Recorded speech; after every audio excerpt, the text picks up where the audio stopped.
कुमारी, मैं पटना यूनिवर्सिटी से हूँ। कन्हैया सर, मैं आपसे एक क्वेश्चन पूछना चाहती हूँ कि आपने स्पीच बहुत अच्छा दिया और बहुत अच्छा हम लोग को भी लगा, बट आपने जितना स्पीच दिया उसमें कंटिन्यूअसली नरेंद्र मोदी का बुराई किया गया है।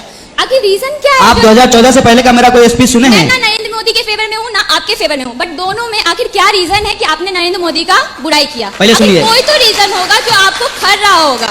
2014 के पहले का मेरा कोई स्पीच आपने सुना है? नहीं, मैं अभी आपको सुनी हूँ और अभी का मैं आपको तो अभी आप क्यों सुन रहे हैं? क्योंकि अभी आपको मीडिया कह रहा है कि सुनिए, इसलिए आप सुन रहे हैं। इतने अच्छा बोला, इतने अच्छा आपने विचार प्रकट किया, बट आखिर कोई तो रीजन होगा जिसके कारण आपको नरेंद्र मोदी का कुछ बुरा लग रहा होगा कि नहीं, नरेंद्र मोदी इस चीज में बुरे हैं। इस सवाल का जवाब आपने दिया हुआ है। सिंपल इसका जवाब मैं बार बार देता हूं। नरेंद्र मोदी आज देश के प्रधानमंत्री हैं और बतौर नागरिक हम आज के प्रधानमंत्री से सवाल करेंगे, देश के पहले प्रधानमंत्री से सवाल नहीं करेंगे। ये सिंपल सी बात जी। है। और रही बात मेरी वफादारी पे, यदि आपको शक है, सिंपल समझ लीजिए कि मैं एक पार्टी के खिलाफ हूं और दूसरी पार्टी का अंध समर्थक हूं, अगर ऐसा आपको लगता है तो 2014 में हम पैदा नहीं हुए थे। हमारा जन्म जो है उससे पहले हुआ है। 2014 से पहले भी हम फेसबुक पे थे। तो आप थोड़ी कृपा कीजिए, थोड़ा मेहनत कीजिए और 2014 के पीछे का जाकर के हमारा टाइमलाइन चेक कर लीजिए। मोदी जी के खिलाफ कसम से एक शब्द नहीं बोला है हमने। किसके शिकार हो गए हम? क्यों? जब गुजरात के वो चीफ मिनिस्टर थे तो क्या उनमें आपको कोई बुराई नजर नहीं आई? अरे गुजरात के जो सीएम हैं उनका तो भाषण सुन लीजिएगा, माने मोदी जी जब सीएम थे, और आज के पीएम का भाषण सुन लीजिएगा तो हमको तो कुछ करना ही नहीं पड़ता है। Gujarat CM, when Narendra Modi was the CM of Gujarat, is completely adverse with current PM. In what sense? जैसे गुजरात के सीएम का भाषण सुनिएगा, जब वो नरेंद्र मोदी जी थे वहां के, तो वो आधार के खिलाफ थे। आज क्या है? समर्थक। जब वो सीएम थे तब कहते थे कि मनमोहन सिंह प्रधानमंत्री हैं और सीमा पे इतना बड़ा हमला हो गया है, सीमा आपके नियंत्रण में है, आप जो है कुछ क्यों नहीं कर रहे हैं? नहीं, आज बात सीधे पलट दी है। तीसरा सवाल, हाँ। जीएसटी का विरोध करते थे मोदी जी, वो अपनी विपक्ष आज की समर्थन भूमिका करना ही नहीं निभा कर रहे रहे थे, हैं। पर नरेंद्र मोदी की पेट्रोल का पॉलिटिक्स जब दाम बढ़ता था, पेट्रोल का जब दाम बढ़ता था तो वो प्रधानमंत्री से इस्तीफा मांगते थे और स्मृति जी अपना चूड़ी भेजते थे प्रधानमंत्री को। आज क्या कर रहे हैं? ठीक है, पर कन्हैया 2000 देश 2014 में नहीं बना है।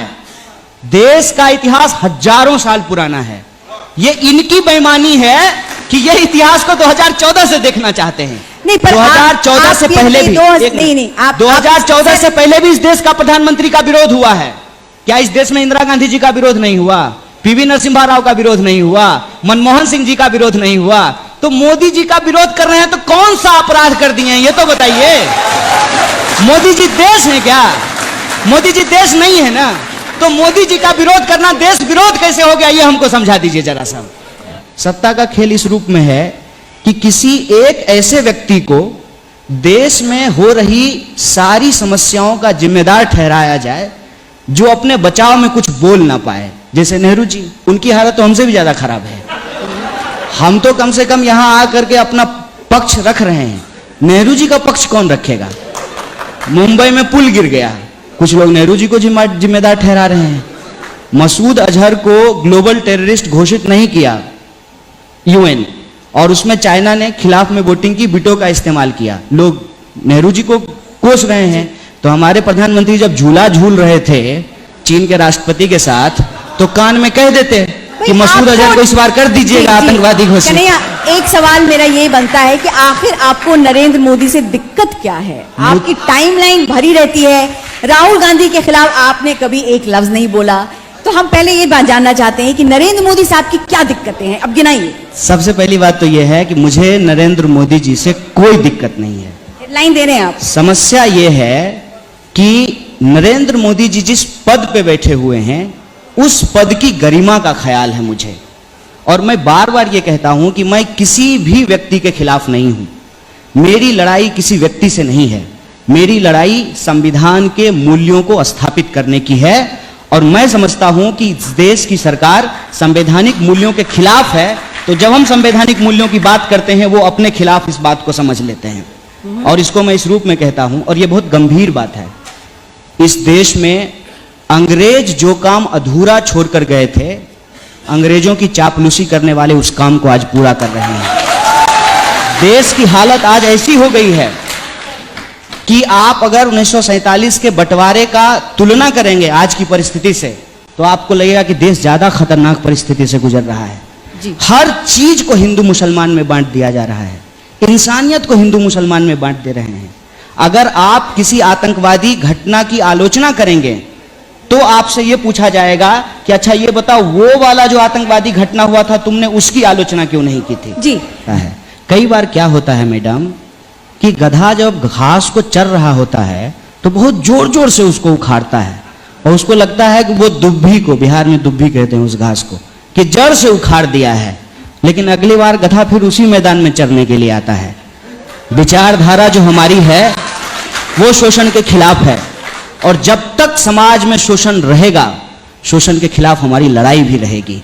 और जहां तक प्रासंगिकता का सवाल है, मैंने पहले ही कहा आपको कि मुझे यूं ही पकड़ करके जेल में नहीं डाल दिया गया है। कल को आपको भी नक्सली और देशद्रोही कहा जा सकता है। आप तर्कपूर्ण बात करना शुरू कीजिए। आज के डेट में इस देश में किसको देशद्रोही नहीं कहा गया? अमर्त्य सेन को देशद्रोही कहा गया, फिल्म में काम करने वाले अभिनेताओं को देशद्रोही कहा गया, तो ये पत्रकारों को देशद्रोही कहा गया। ये हमारी सीधी समझदारी है कि आज के वक्त में भाजपा एक संविधान विरोधी ताकत है, और ये इतिहास उठा करके देख लीजिए। अगर हम गलत बोल रहे हैं, ऑन रिकॉर्ड है, भाजपा हमारे ऊपर मानहानि का मुकदमा कर सकती है। भाजपा एक संविधान विरोधी ताकत है, और अभी की इतिहास को मैं छोड़ देता हूं कि उन्होंने संविधान को मानने से मना कर दिया, तिरंगा झंडे को जलाया, इन बातों को हम छोड़ देते हैं। अभी दिल्ली में दिन दहाड़े संविधान की कॉपी जलाई गई, और उस मामले में ना पुलिस ने कोई एफआईआर किया, ना किसी की गिरफ्तारी हुई, और बाबा साहब भीमराव अंबेडकर मुर्दाबाद के नारे लगाए गए। इसलिए मैं कहता हूं कि जो संविधान विरोधी ताकतें हैं, सरकार सीधे तौर पे उसको प्रश्रय देती है।